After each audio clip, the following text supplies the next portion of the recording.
Here we go. Noel Nation, welcome into another episode of the Renegade Rundown. It's your host, as always, George Georgitis, owner and operator of the renegadereport.com or renegadereport.substack.com, and right here at YouTube at the Renegade Report. Jen, as we all know, lives over in the Memphis area, and we have this giant storm rolling through the area. She's been out of power all day, so she's not going to be able to make it tonight.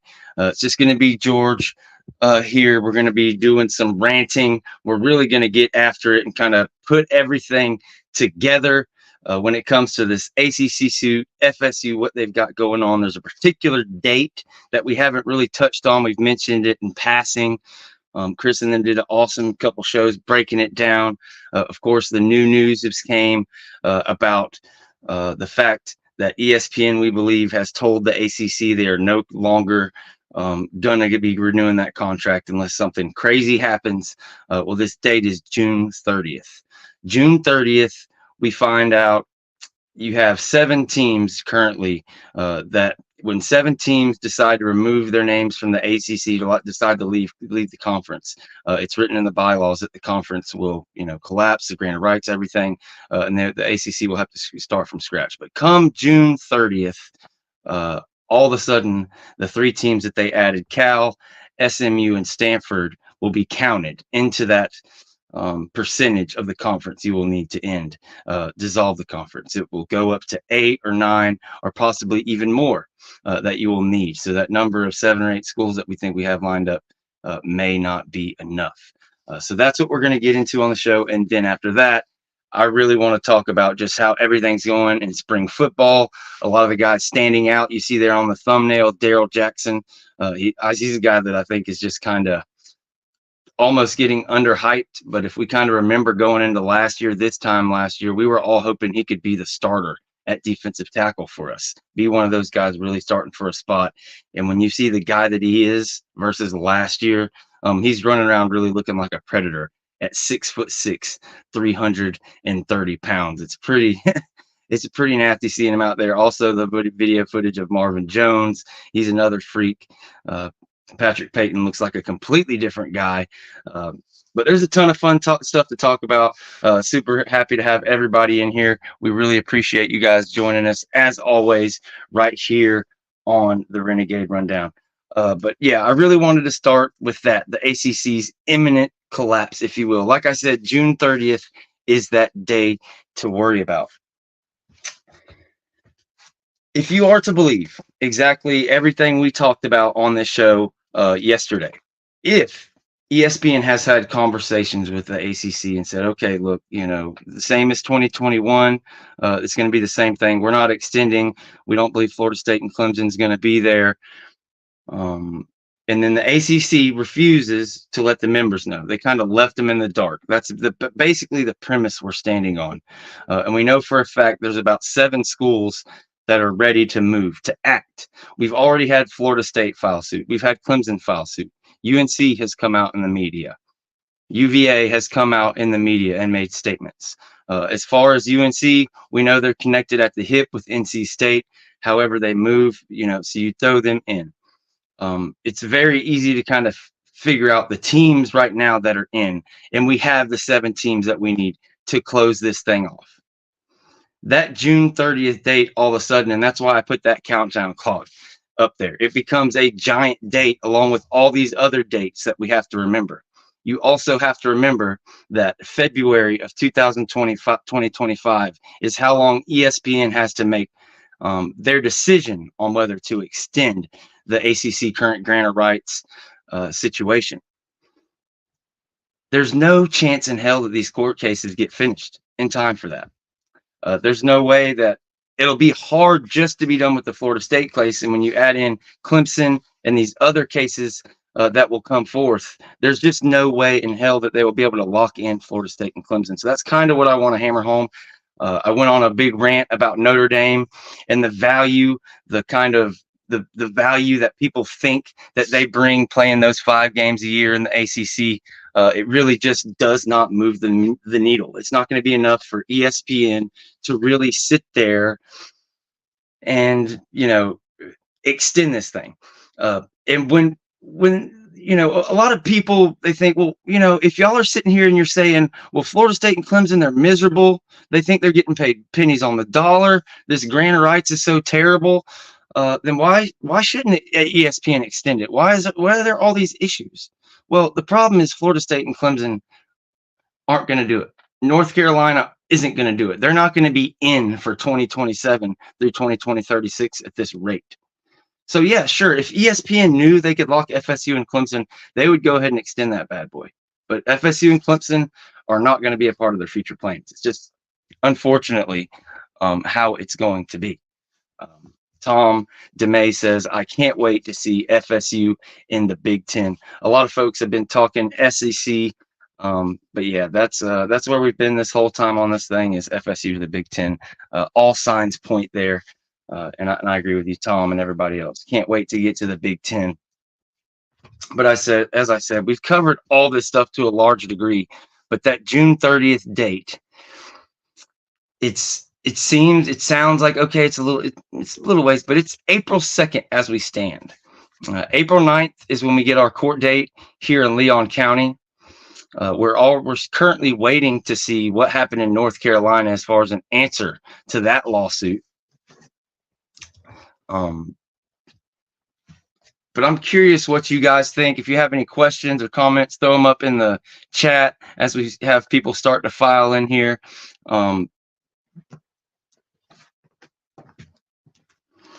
Let's see here.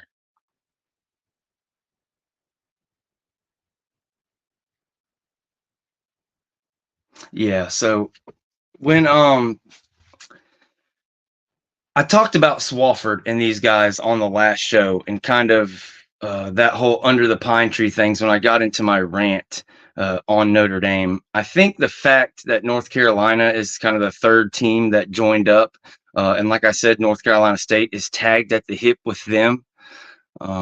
I think that is just, it really bodes well that you really have four teams right there, and then you add a UVA with your fifth. It's really a shame Miami isn't really, jumping in their arms to go along with us and go with the rest of the, those magnificent seven, if you will, in the conference. But I really want to emphasize, I know there's, people kind of want to call it trolling, want to call it clickbait, the conversations we have about all this stuff on our channel. But at the same time, yeah, of course, like ESPN hasn't come out and made a press release saying, okay, yeah, we're not going to plan to extend the ACC, this and that. But that doesn't mean the conversations haven't happened behind the scenes. That doesn't mean that all these teams aren't lining up to get out of the conference. And the fact that we have until June 30th, I really want to emphasize to everybody how fast all this could change. It puts a lot of pressure on ACC to settle and try to have, make something happen by June 30th till June 30th with the rest of these members. If they want to have a conference going forward, like we've talked about, if the ACC and the Big 12 are going to be able to have some kind of rivalry, it's going to be really, really tough. It's going to be really, really tough if they're sitting there, for lack of a better term, with their dick in their hand, and all seven people comes. Because if all seven of these teams come forward and decide to disband the SEC, that's it. It's like a nuclear bomb goes off. Guys, obviously this is a little bit different show. It's going to be kind of a monologue for me talking about everything that's going on. I'm going to go ahead and throw the phone line up if anybody has any questions concerning the Big 10, ACC, FSU, this entire conference realignment that's going on. Feel free to call into the show. If you have any questions, you can also throw them up, text them, throw them up on the screen. I saw somebody say that they saw that practice had went really well today. I was wanting to get to hear what Mike Norvell had to say, but I agree, man. I got to see the little bit of practice highlights like everybody else. Unfortunately, I wasn't able to be there. But the reports that are coming back are amazing. All the conversations you're hearing from Mike Norvell and everybody around the team, it's just extreme excitement. even though you don't necessarily have the experience coming back, you don't have, we were literally #1 in the nation in returning production in 2023. So we don't have that. We're somebody, I think, like 83rd or something in production this year. But when you look at the talent across the board, it's just at another level. You're replacing guys who were 3 stars that you were able to, turn into stars at Florida State. You're replacing them with top 100 prospects. You're replacing them with Marvin Jones Jr. You're, you've got a guy like Azaria Thomas who came in as a borderline 5-star who's going into his 3rd year. You've got just, really stars all over the place. And even the guys who, don't have the experience, the backups and things of that nature, it's a whole different level of the guy that's coming up off the bench. When you look just at your slot cornerbacks, I mean, it's an embarrassment of riches. Greedy Vance has been a guy that you've really counted on. When he's healthy, he's been that guy in the slot for the past 2-3 years at Florida State. Well, now you've got Earl Little Jr. right there as well to play the slot. You've got Kevin Knowles, who you lost to safety due to safety depth last year. He had to move over and play in the backfield, and not what didn't really appear to be that natural of a position for him. So really great to see him back playing the nickel role and a little bit of cornerback, which is more natural to him. But the depth there, and then when you look at the 5 talented freshmen we got coming in, the sophomores we got coming back, I'll tell you who looks crazy out there at practice, and that's Cam Davis, excuse me. Cam Davis looks he looks like an NFL second year NFL player, and the dude's a true freshman. I really believe they're going to carve out a really big role for him. Landon Thomas, there's been rave reviews about him, but as a tight end, it's going to be really hard as a freshman to make too much of an impact. That room has kind of lost a little bit of its luster. Really excited to see maybe what Kyle Morlock can do if he can really take it to that next level. But again, as far as kind of the theme on the thumbnail about the monsters roaming Florida State's depth chart, I really want to zero in and talk about that defensive line some more. I already mentioned our guy Daryl Jackson, but next to him at defensive tackle is Joshua Farmer. And here's another guy going into last year. You're talking about, okay, is he a starter? And Joshua Farmer of 2022, we saw a pretty big jump into 2023 towards the end of the year. But Joshua Farmer this year, I'm thinking he's going to be a 2nd, 3rd round draft pick. That's kind of like the projection I have of him by the end of the year. And when you throw into that Daryl Jackson, I believe he's of that same kind of ilk. The only question with defensive tackle, it's kind of the one place that you have just absolute studs on the front line. You have talent behind them, but there really are a couple questions there. I'd like to see maybe a defensive tackle come from the portal. But really, when you look at it, a guy like Grady that you brought in, he's not to the level of a Fisk, but I think he can be an effective 3rd or 4th guy coming off to spell Joshua Farmer and Daryl Jackson. But they're going to be able to play a lot of snaps. And like I've seen it from Daniel Lyons. I don't have to wonder if Daniel Lyons can do it. Can KJ take that next step? We'll have to see. Have you gotten any news on how Marvin Jones Jr. is looking at practice? I don't have any secrets to tell you, but just like everybody I've talked to has been blown away. It's been everything that we would hope to see. The little bit of drills, I'm sure you've been able to see the drills he's done in the practice highlights they show. I believe he was the most explosive player at practice a couple different days.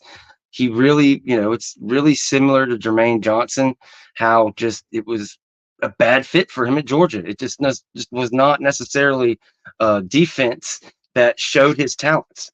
Adam Fuller's defense is just really tailored to these pass rush guys.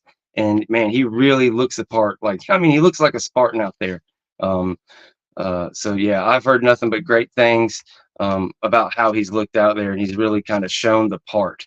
This coaching staff, I think what they've got going on right now, they had their earliest scrimmage ever. This scrimmage they had this past Thursday is the earliest scrimmage they've ever had in their spring program. They're poking and prodding these guys. They're testing Marvin Jones Jr. They're testing Patrick Payton. They're testing Daryl Jackson. They're trying to figure out who that leader is going to be. It's what sets the standard. It's not just lip service. That's something I'm glad I just remembered this. I kind of stumbled into it. I really wanted to talk about it.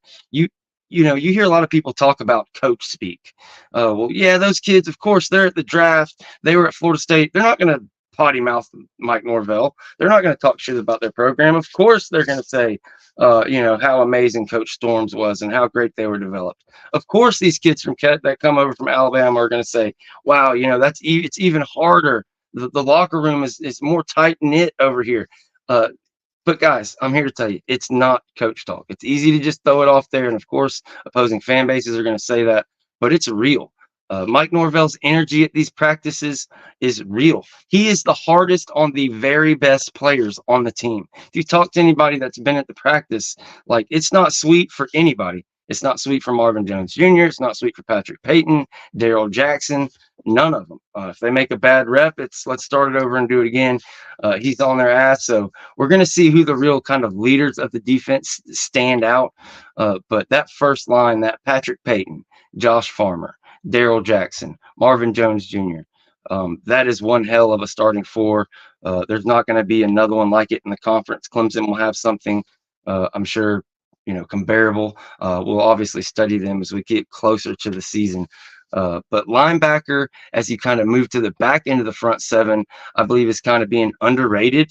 I feel like a lot of people are like really down on themselves when it comes, to linebacker. They think there's not enough depth there, but I would say just have a bit of cautious optimism. As much as everybody wants to be down on Randy Shannon for his high school recruiting, and I used to be one of those guys who was kind of hard on him. I've made like a kind of total 180 in kind of the way I see the way he handles things and his ability to get his hands on guys and really unlock the most talent, the most production out of them possible.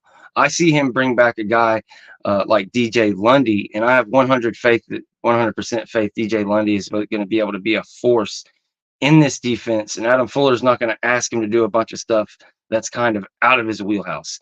So he'll find a way to use him to the utmost of his ability.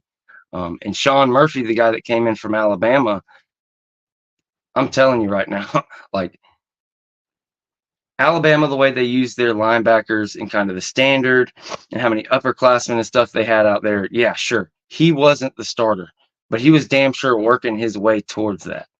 And he is a different kind of athlete than we've really had out there. Kalen DeLoach was up there, but he's a dude that was here for a long time. Sean Murphy, look out. Don't be surprised if he just blows everybody's mind and comes out there and really is a threat. I think this is the most athletic, again, the fastest, the strongest team, as Mike Norvell has said. But they're really, really pushing and trying to find out who those leaders are. And as far as the young linebackers, Omar Graham Jr., Blake Nicholson, we're going to find out what they're made of. They're going through a full spring.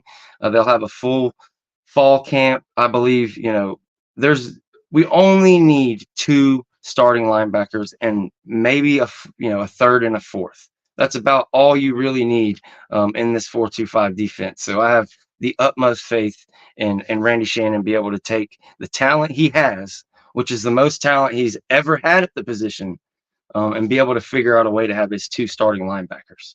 It's really a thing of beauty. Safety, as we move on talking about the DBs, like the DB room, we just came off having the 3rd best DB secondary in the entire nation. Gave up, less than 10 passing touchdowns the entire year, whatever it was. I think it was like 4 going into the Georgia game. Unreal year. And when I look across the board, somebody tell me if I'm wrong, but I really feel like the secondary should be better across the board. I already talked about slot cornerback. We bring everybody back, and we've added Earl Little Jr. So when you look outside, as great as Renardo Green is, and not to take anything away from him, I think Renardo Green is a beast. He should go 2nd round, maybe in the draft. He's one of about 6 guys who's probably going to go second round. Azaria Thomas, nothing is static. So Renardo Green, had he come back, sure, that would be amazing. But he's not. He was a senior. He's gone. So as a junior, the ceiling for Azaria Thomas stepping into that same kind of area that Renardo Green was this time last year, look out. Look out for him. And then on the other side, you've got Fentrell Cypress come back. So this is just a starter that's returning. This is a dude who was all ACC at Virginia. Now here you come back, boom. He's all ACC last year. I believe he may have been some level of all ACC. I believe we had 20 something total between all the different first, second, and third teams. But to have him back for a third year, I think you see a jump in Fentrell Cypress's game, similar to what you saw from Jerry and Jones his last 2 years here, after he really got comfortable and bought in to what Mike Norvell and the guys were doing. So yeah, look out for him. And at safety, I don't have to tell you guys, Conrad Hussey, I feel like he's just a superstar waiting to explode. He's going to be the best thing at safety we've had in a long, long time, since a guy like Derwin James, in my opinion. And alongside him, a guy who's ready to go in the draft after this year is a Shaheem Brown, another 3-star guy who has been here for 4 or 5 years and has absolutely developed to the most of his ability. Really became a professional athlete in his time at Florida State. And a guy who I told you guys was going to break out last year, a guy that I was more hyped for him than Akeem last year heading into the season. Now, that's not to take anything away from Akeem, and I think Akeem kind of blew everybody away at his pro day. If you caught any of the news off of that, I believe he ran like a 4.3840. Just great things said about him. If he didn't have the little injuries he had throughout the year, and Florida State already didn't kind of have 12 people at the combine, I believe he would have been there. I believe that was really a disjustice, a miscarriage of justice not having him there. But to have Shaheem Brown come back, one half of that amazing safety duo, and then to have Conrad Hussey moving into a starting position is amazing. Ashton Barker, the young safety that came from the portal this past year, like that dude, he is really, really coming along. I really like him. He has a giant tackle radius, and a guy who really got better and better last year. And he's a great 3rd or 4th guy to have off the bench. So it's going to be a lot of fun. A lot of fun seeing what he can do for the defense. And I'm trying to think, there's another safety I know I'm leaving out. So there's a ton of guys. You could go 3-4 deep at all these positions with the talent. But it's really exciting. Going back over to the offense. Yeah, Brown entering his 4th year. I have no doubt he'll be heading to the draft after this year, but who knows? Maybe he'll come back for a 5th year. I'm not sure how that works, if he was able to get a red shirt any of those years. Well, if it's his 4th year, 2000. Yeah, I guess he was a freshman in 2021, so he doesn't have that COVID year. But yeah, he'll probably be at the draft. But yeah, I'm really, really excited. Shaheem Brown, Conrad Hussey. That's the best pair of safeties we've had probably since Derwin James and LaMarcus Brutus, for my money. So I cannot wait to see what those guys do this year.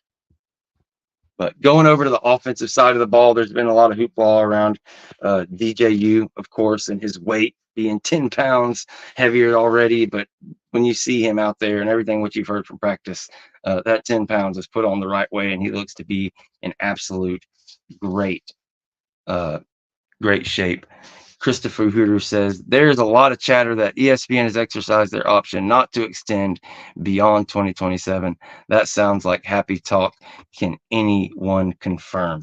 Now, I went on a little rant at the beginning of the show, and kind of went over the basics, touched on a little bit of all of this, but this is a good question, and I can spell this out because there's been a lot of conversation back and forth about this.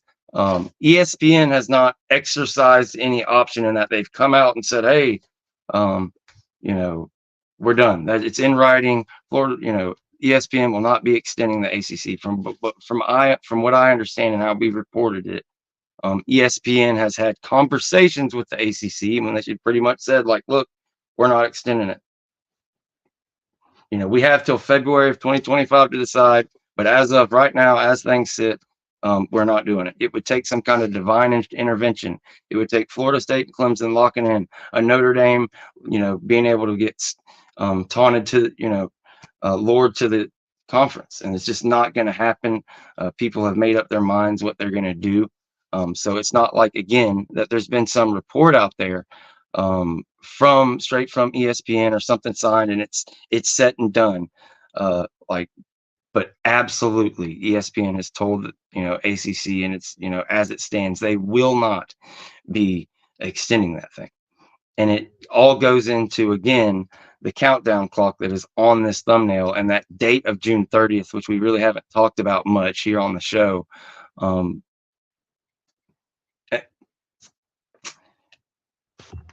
If the 7 teams decide to dissolve the ACC, this is all a moot point, and it really doesn't matter if ESPN's going to extend or not. So that's just another date that is in the way. But theoretically, say they don't, say there's not a mutual mutiny of the ACC and it doesn't erode. ESPN still only has until February of 2025 to extend this thing through 2036. So there's just no way in bloody hell that they're going to do it that way. Because even if ACC gets their way, say they win both suits, the suit in North Carolina, the suit in Florida, the suit in North Carolina, the suit in South Carolina. Well, at that point, Florida State or Clemson or whoever the third, the fourth, the fifth people to file suit are going to be, they have the ability to appeal. And once they appeal, it will go to a federal circuit judge, and there'll be a different one for Florida, and there'll be a different one for North Carolina, and on and on. Should whichever one lose the federal court case, the federal appeal, then it can go to the Supreme Court. And I don't have to tell you how the Supreme Court has ruled recently in the matters of NIL and the NCAA and these conferences trying to hold teams and players accountable for things. It's been 9-0, baby. 9-0, baby. And it hasn't been going for places like the NCAA or the ACC. So they all know they're not going to make it down that road. And that's why we've been hammering to you guys, a settlement is coming. We will never make it to discovery. It's never going to happen. And this kind of, us having all this chatter about whether there's something in writing, is it serious, is it that, people don't really want to believe it, because I get what Christopher's saying. It's happy talk. It seems like too good to be true, but it's just common business sense. It is just common business sense. I'm not going to do the whole Notre Dame rant again, but what value is there? Somebody can tell me what reason ESPN could possibly have for extending. What makes it hard to believe that ESPN would reach out to ACC and say, look, hey guys, it's not going to be worth $42 million a team, because that is also escalating from 27 to 2036, even though it's not going to ever be enough for FSU or Clemson. We know that. If you're a Duke, if you're one of these teams that might end up remaining in the ACC, should it survive, yeah, you were looking forward to making close to $50 million by the end of this thing. Well, there's just no way it's going to be worth that without a Florida State and a Clemson. And since that ship has sailed, there's just no way in hell ESPN's not going to extend it. It's going to have to be a dramatically new agreement. It's just going to have to be. There's just not championship level teams to replace the product. There's nothing that the ACC can do whatsoever to replace a Florida State and Clemson. I can't speak for them, what their plans were, what their plans are, but it sure seems like the ACC's plan was, if we can just keep everything together, if we can just make it through this February 2025 date and get that extension, then that's it. Let them sue us. Let us do this, that. The ACC will be set. They'll pull one decade out of it. Unfortunately, it's just not going to happen.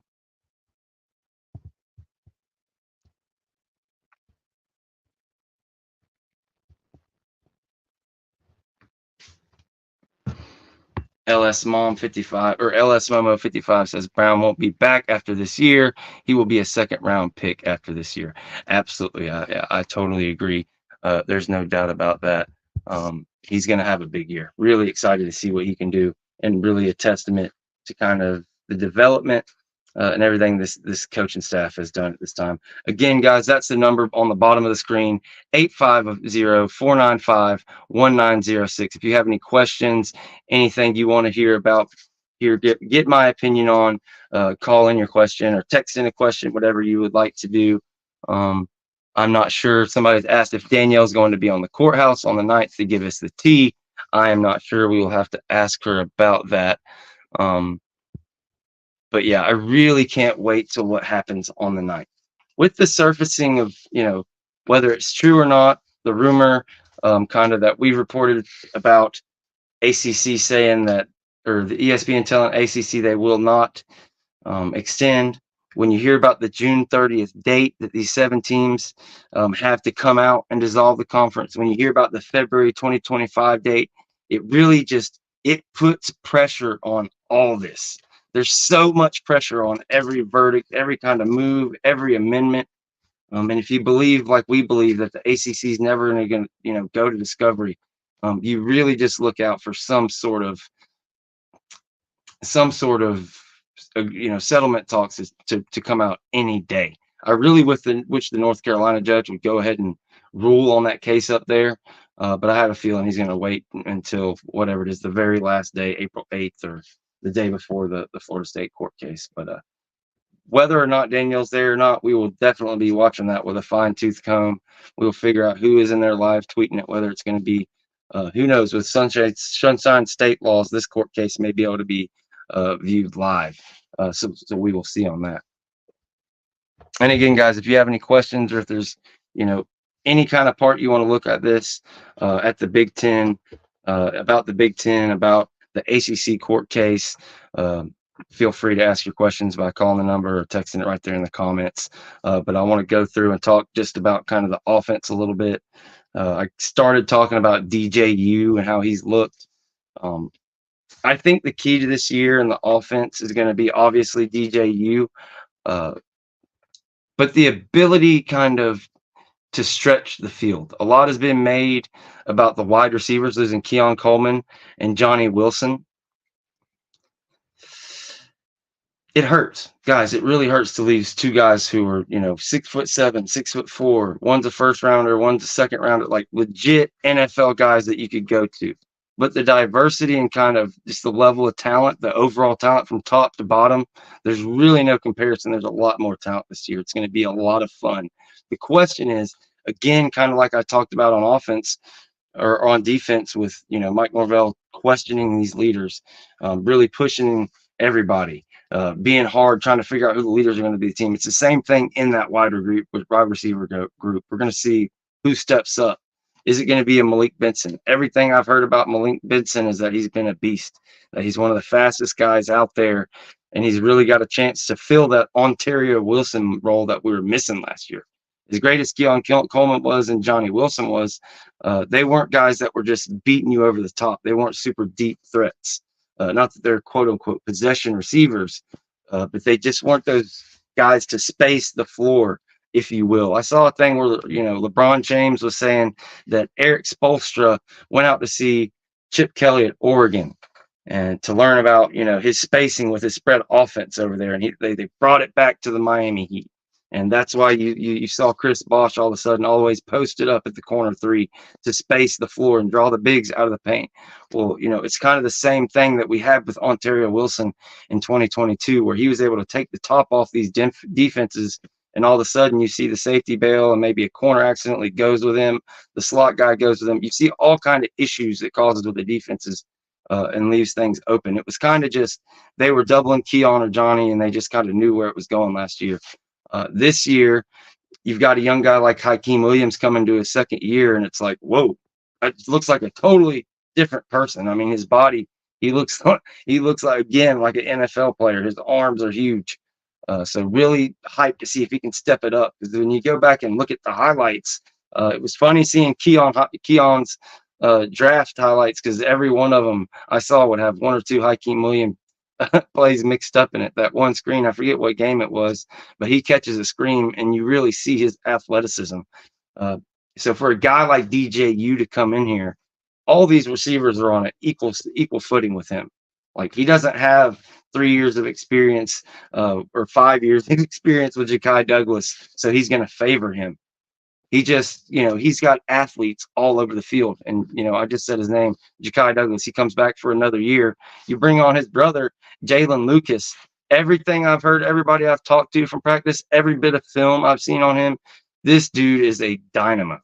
He's an absolute dynamo. His legs are as thick as oak tree trunks. And, like, his balance, his center of balance, I don't want to say he's a Darren Sproles, kind of like how thick Darren Sproles was in his top half, But his bottom half, I mean, it's Darren Sproles out there running around. I mean, I don't think of a better comparison. He's that guy, and he's super balanced. So really, just so many weapons everywhere in the slot. You've got a guy like Destin Hill coming back for his second year that I'm super excited. I feel like he could just be a standout guy. You've also got Kentron Portier coming back for another year, Darius Williamson coming back for another year.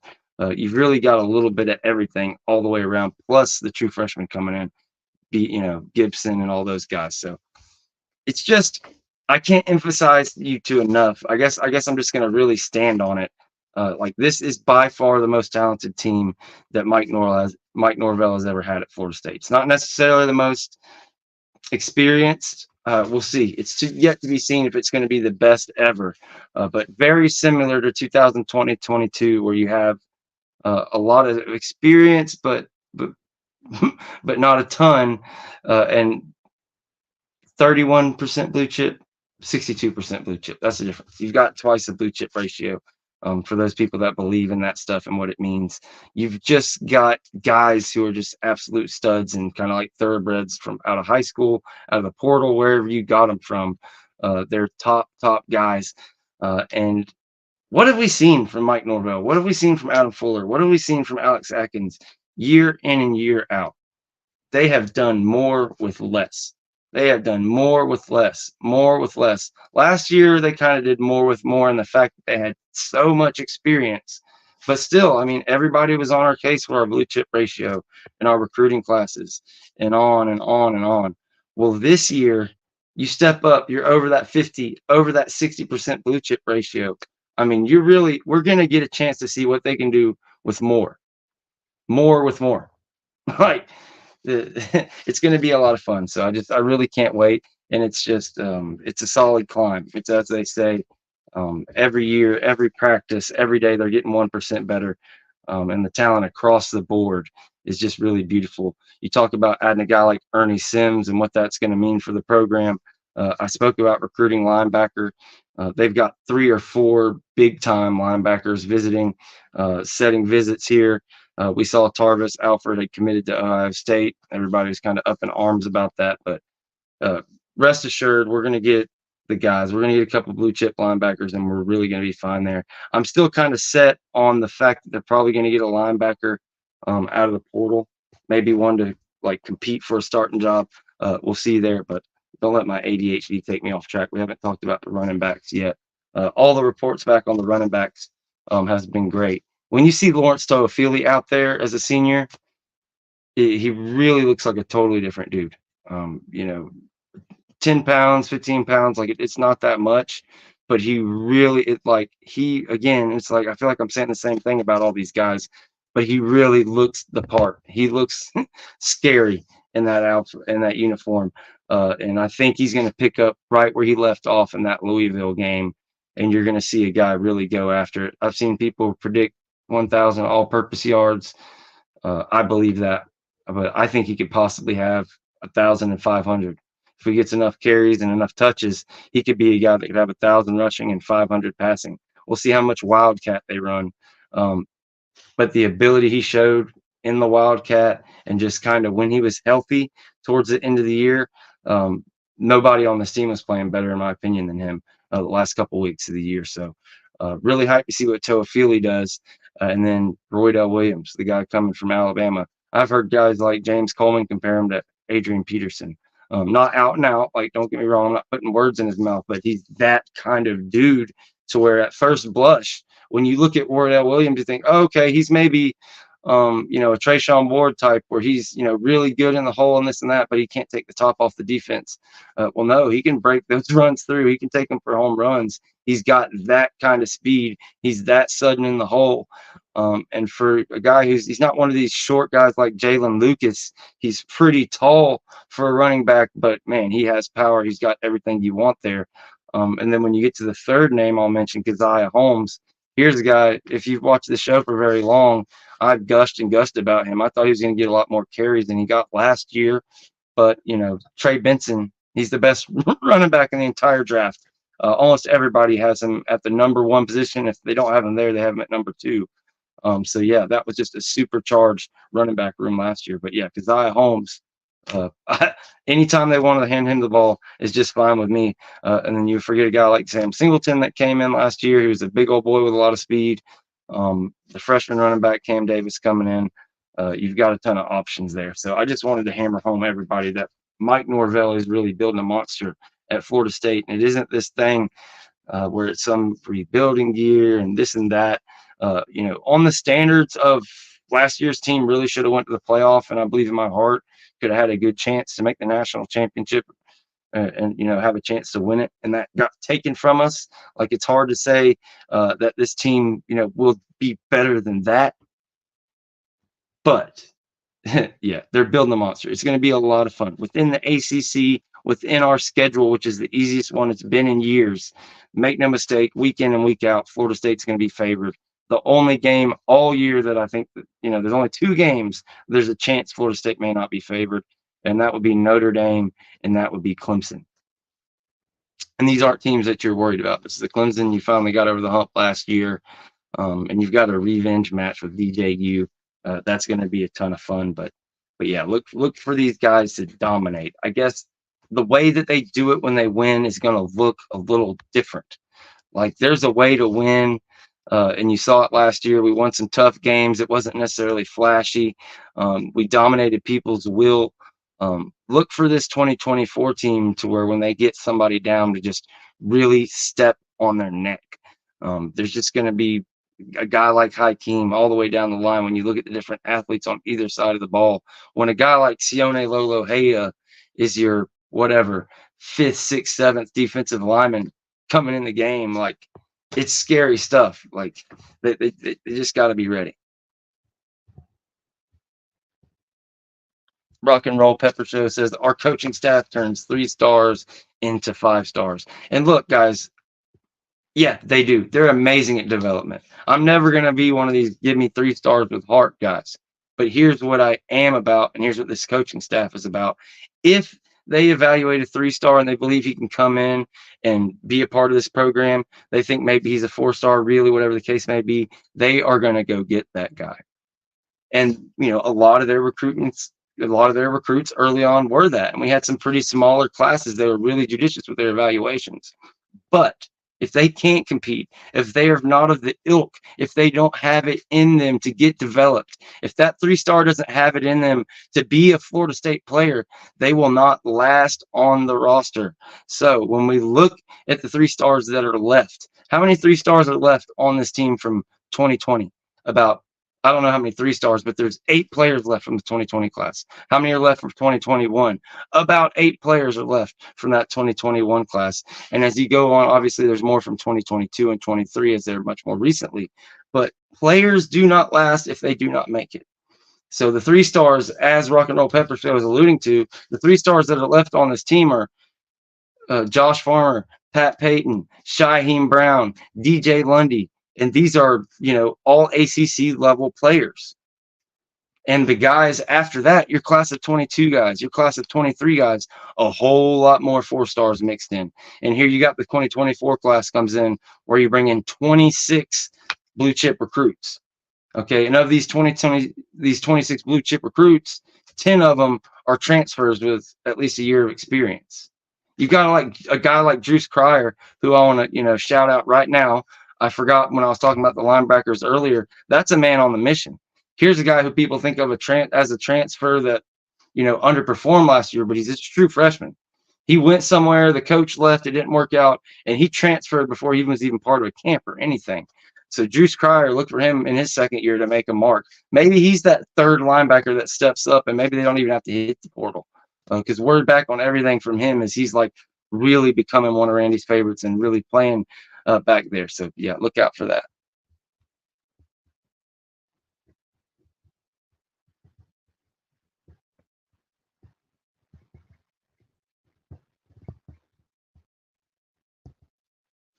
Our guy Tiny Hat says we are going to have a beast of a rushing attack. Yeah, and I can't agree. I can't disagree. I agree 100%.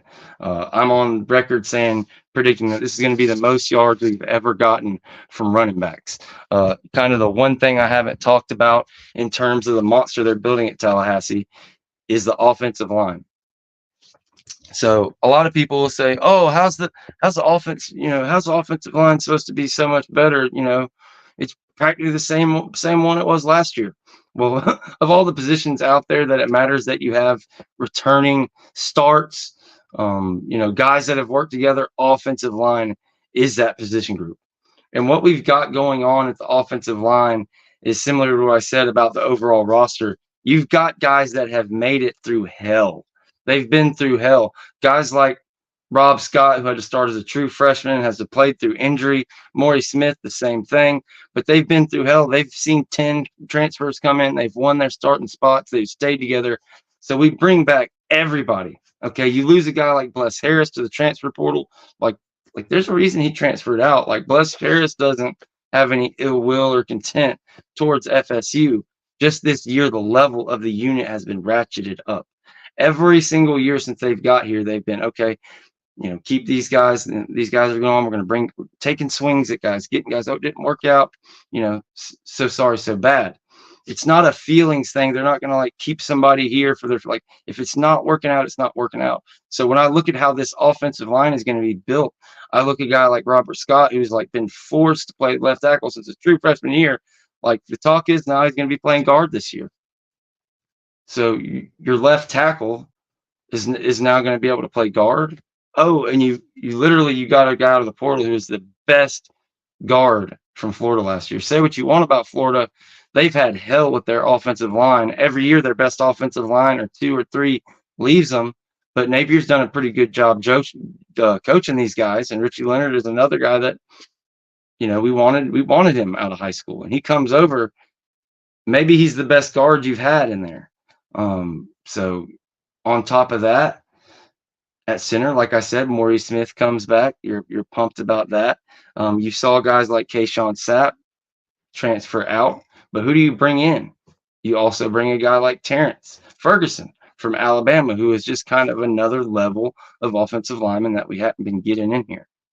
So when you can go 8-10 deep and across the board, you have to say they're better than anything we've ever had in any previous year.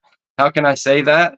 Well, it's all the same exact guys we've had, except for a year older. You return all that experience, plus you bring in guys off the road with, much, much higher ceilings and much higher, pedigrees or whatever you want to call it.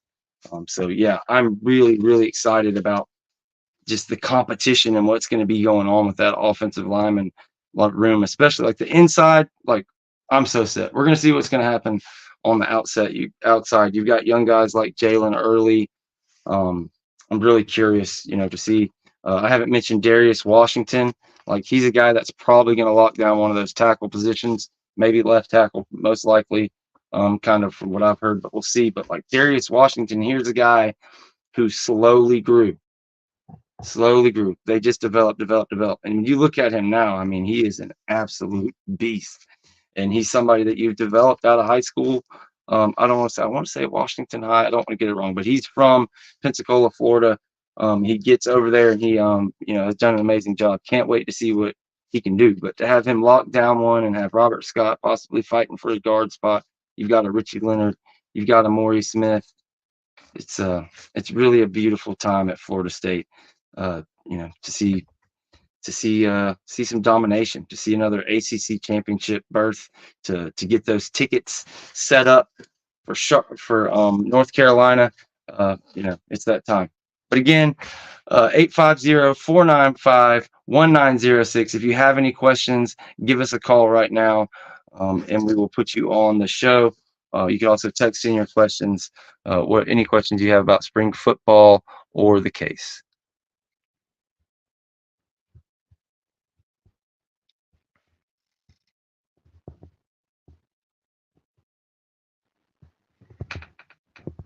Ryan Blackman has here a good question. He says, what position do you all think we will try to beef up in the last cycle of the portal? There's not a ton of stuff. I don't think there's a ton of stuff they're going to go out and get. I think I might have mentioned them in passing, but I think the top two positions I'm looking at is going to be linebacker. Again, not that we need a bunch of depth right there, but I think it would be really valuable to bring in one guy that can really fight for a starting role.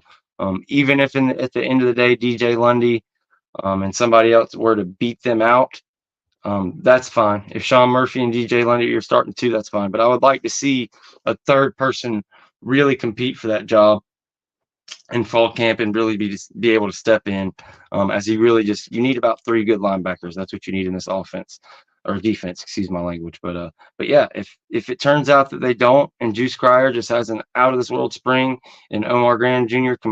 Continues to progress, and Blake Nicholson just looks like a different guy, then yeah, that'd be great.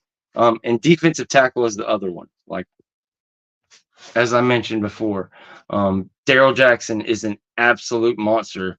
I believe he's a top 5 defensive tackle, like in the entire nation coming back this year.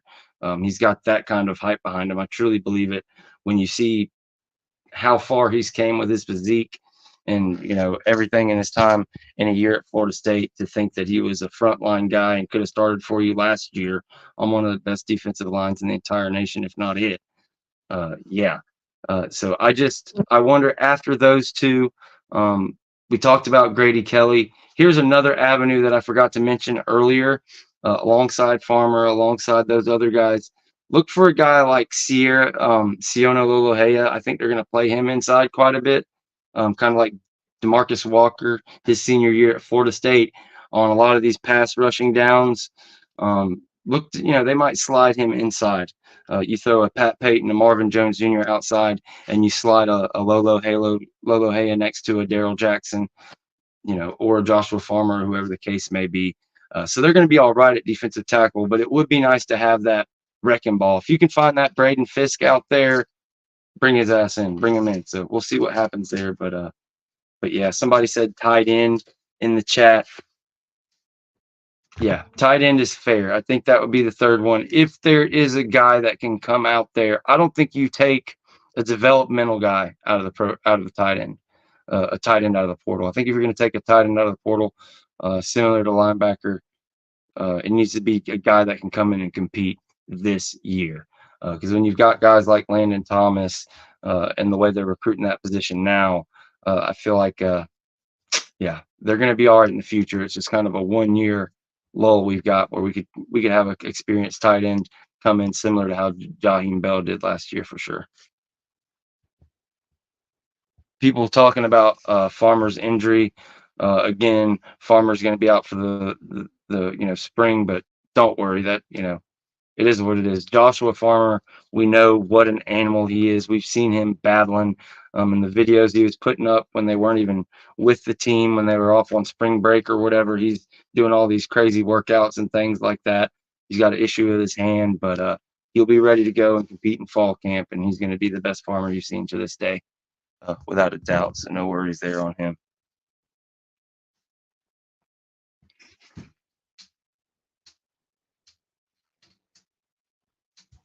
Somebody brings up Armella. Yeah, and Armella is another one like Robert Scott. From what I've heard, he's another guy that, are you disappointed he didn't lock down the tackle position and be a surefire starter? No, I mean, it is what it is. Offensive line is the hardest thing to project ever. We've gotten so much depth, and we've been lucky with the guys we've brought in. Bringing back a guy like Jeremiah Byers, the ability of a Darius Washington to step up and grab that tackle position, as a fourth or fifth year senior. Armella's moving inside. He's able to compete for a guard spot. So that's where they say he's working. So you also got Bryson Estes. Like, you've got legit mashers 10 deep. I feel like we have 2 entire offensive lines that could get you through into the ACC championship. So it's going to be a beautiful thing to see. But I agree with what Tiny Hat was saying earlier. I think it's the most yards you have by running back since Norvell's been here. And as far as the defense, yeah, same thing. I think it's going to be the best statistical defense that Adam Fuller's had to date. A little bit less experience, but as far as the intangibles, the explosive plays, the talent across the board, they've got a chance to be the best. And the schedule, again, not to harp on that, but the schedule lines up and really sets up and in the team's favor. This team's favor is going to have time to come together to grow. And this coaching staff, man, I'm telling you, like somebody was saying earlier, the development is just at a completely different level. And with what they have, the talent they have in their hands now, it's going to be a beautiful thing to see what they can do. And it kills me, the doubters and the haters and stuff, because it's like our whole thing is, oh, well, he can't recruit. The talent isn't enough. It's like, all right, well, heading into 2024, we have 60+% blue chip ratio. So what's the complaint? What's the questions? If he can win 10 games with 30%, if he can win 13 games with 40%, I mean, what's he going to do with 60? You guys tell me. Again, we have the number going across the bottom of the screen. We haven't had a singer caller, guys. I'm here solo ranting with you guys today. Of course, Jen is out. She had a power issue with these terrible storms going through. But if anybody does want to call, we're inching up here towards an hour. So now's about the time. I don't imagine we'll go too much longer than that. But if you have any questions, you can call or text in, of course, and we will keep rolling. Since we are going to have a stellar D, who do you think is going to be returning punts for Florida State this year? Who is going to be returning punts for Florida State here? That's a good question. I know that Jalen Lucas is a kick return guy. He's like one of the best in the country. He comes back with 3 touchdowns. I believe he's top, like 3rd or 4th in the nation for kick return touchdowns, coming back. As far as punt returner, I know they've been working a lot of guys back there. They've worked some of the young guys, but I'm not really sure who's going to win that. I see somebody's said Douglas there. Yeah, we will see about the punt returner. I'm not really sure who's going to hold that one down. Somebody says Otto is looking good. Andre Otto, yeah, another 2nd-year player who was, I think, a 3-star, if I'm not mistaken. But just offensive line is so weird to project. He's just a big-ass human. A lot of high hopes for Andre Otto in the future. I don't know if he'll lock down a spot this year, but he could be maybe that 10th, 11th guy and be a guy maybe like Keandre Jones last year that surprises guys. Because I imagine if that Mauler gets his hands on you, it's going to be pretty tough. He's a big old boy, that is for damn sure.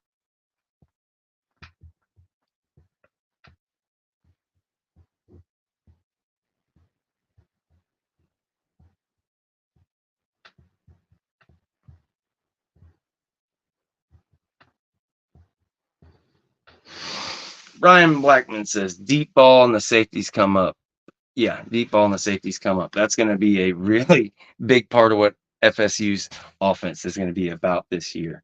When you've got a Malik Benson that's going to be able to fly over people's heads, the ability to have 3-4 running backs deep, to have an offensive line that's 10 guys deep, to be able to run it so many different ways, all the counter stuff they do. Yeah, I can definitely see Mike Norvell and Alex Atkins going out there and running it down the team's throat, running it like 7 out of 10 times or something, throwing a couple screen passes, and the next thing you know, whoop, there goes Malik Benson over top of everybody's head, and they hit him. Destin Hill, the same thing in the slot. He can break through. Hakeem Williams is a guy that, as big as he is, can outrun guys. So just as soon as those safeties start creeping up against the tight ends and the running game, yeah, it's going to be a whole lot of that over the top this year, and it's going to be fun to see. And then, when you do that and they're waiting on it and they bail out, it's going to leave Destin Hill wide open with the middle of the field, for a plethora of other options. It's going to be a beautiful thing. It's going to be very, very exciting. This is an offense built for playmakers. We saw that last year in that you had 2 amazing playmakers that you could just throw it to anytime. It was just 2 guys you could go to.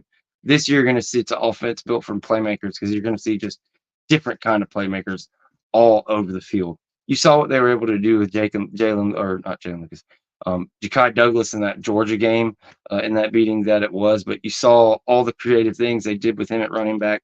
Well, now they've got his twin, and kind of like, whatever you want to call it, his brother Jalen Lucas. They're going to do all kind of fun things with him. It's going to be a lot of fun for sure.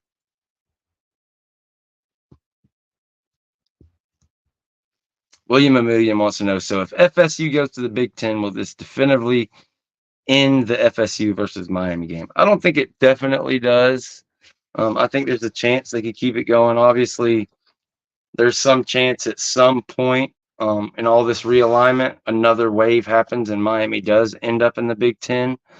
I think the most likely thing that happens, though, here for the next couple of years, say 25, 26, 27, like that, I think the answer would probably be maybe you get it scheduled just as another out of conference game. So maybe it doesn't happen every single year, but it happens kind of like y'all do with Florida, where it's every 3 years, every 2 or 3, 4 years, something like that. So I don't think they'll ever do away with the Miami game. They're going to figure out a way to make it work in some way, but it really depends on how many conference games you get, whatever they do with the schedule by 2025 and 2026 in the Big Ten. Because if you're going to be playing 10 conference games, that leaves Florida, and man, you're going to want to schedule at least one half-ass cupcake, whatever you want to call it, one G5 team or whatever it is, for that 12th game. It's going to be tough. You don't want to play 12 FBS teams and then go into a playoff. That would be a rough year. So it's a very good question. I don't think it always goes away, but I think they figure out a way to play every couple of years, maybe when they have a lighter schedule, if that answers your question.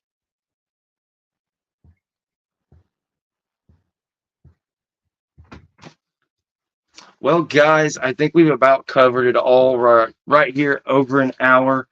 But I will give you guys till 1:05 if you do have any questions, if there's anything on your mind. And again, thank you everybody for joining. Hopefully Jen gets her power back and everything's over there okay, and over there in Memphis with everybody. I think it was like, I don't know, some kind of 50, 100,000 people have been without power, and they've had all kind of issues. The storm has kind of started rolling through here, but it hasn't been too bad just yet. But again, hope everything's okay over there, and we appreciate you guys joining us and playing along in the chat. It has been a blast as always.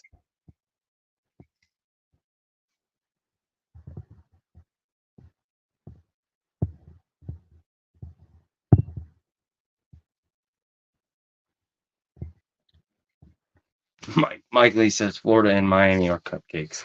In a lot of years, yeah, that is true. But they do, both going into year 3 with these coaches. It'd be very interesting to see what happens. I really, really want Florida to take it to Miami in that week 1 game, because I've pretty much written off like Florida's going to get hammered in the back half of their schedule.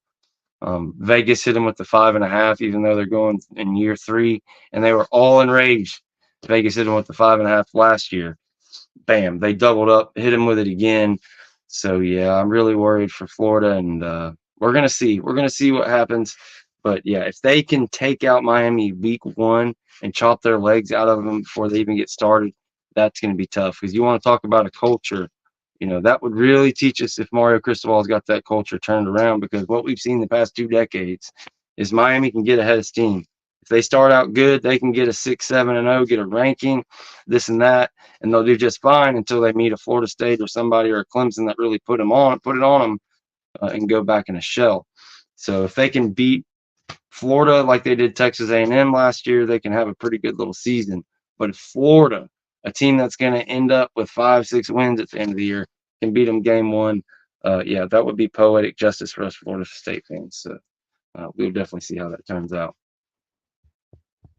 William says he's got his spring game tickets. I hope it's not too late.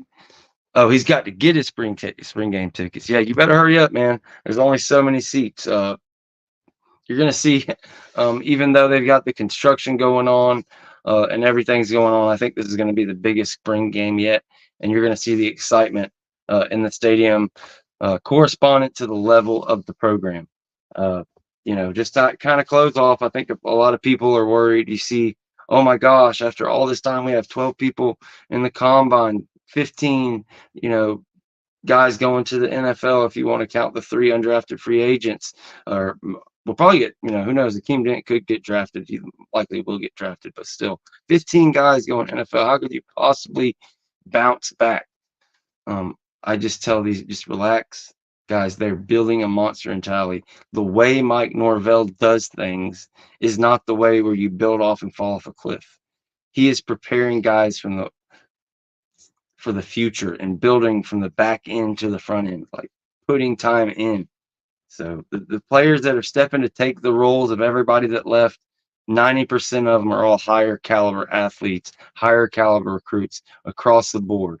There are some guys like an Akeem Dent who was a 5-star coming out, but he had a tough part of his earlier career. It's not like when Mike Norvell got here, he inherited some great player. Like he really had his trials and stuff, and the majority were transfers and guys that really weren't much of anything when they got to Florida State. Johnny Wilson wasn't an all-conference player when he showed up here. He had 100-something yards. Trey Benson was coming off a knee injury, hadn't really done anything in college. You had all these guys that had all these different things. Mike Norvell had to go and find diamonds in the rough. He had to scrape together a team. He had COVID going on. You heard all the shit that was talked about as recruiting. You know, it hurt me. I complained a little bit early on because it's Florida State, but things were the way they were. And he was still able to win all those games. He was still able to turn all these guys who nobody believed in that he got together into first, second day NFL draft picks. Like he did that. So now what's he going to do with Roydell Williams, Earl Little Jr., Marvin Jones Jr.? What's Alex Atkins going to get to do when he finally gets a guy he really, really wanted out of high school a couple of years ago? That now that he's developed into a beast and an all SEC lineman, what's he going to be able to do at Florida State? You know, so just get hyped. You know, you're all right. You're allowed to get excited. Anybody that tells you that you're tripping, you tell them to kick rocks. Because when you look at the ACC, who else has talent anywhere comparable? Like, you know, like who are you confident that FSU is just going to dominate this year that has anywhere comparable? It's not Georgia Tech. Like I said earlier, it's Clemson and it's Notre Dame. You could make the argument for Miami that they have some of the talent, but I'm not going to get into all, you know, the specifics about their actual talent they have coming back for this year. I'm not worried about it. You know, 3 in a row, Mike's got their number. So yeah, be excited. Book those tickets for Charlotte, and then get ready. I'm not sure if we can book the Big 10 championship tickets for 2025 yet. We'll have to look at what that schedule might look like and things like that. But it's a steady climb here. Mike Norvell's got everything going the right way, and this administration, these lawyers, everything's going the right way. Florida State's going to be headed to the Big 10 in 2025, and they're going to be winners. Who knows? Maybe they got another championship or two with them. Maybe a conference, maybe a big championship. We'll see. But I love you guys. I think we're going to go ahead and get out of here, call this one a day, and me and Jen will be back on Friday. We'll see you tomorrow with the Voice of College Football with Chris and James at, I believe that would be 6 o'clock Eastern time. And then we'll see you then. Go Noles.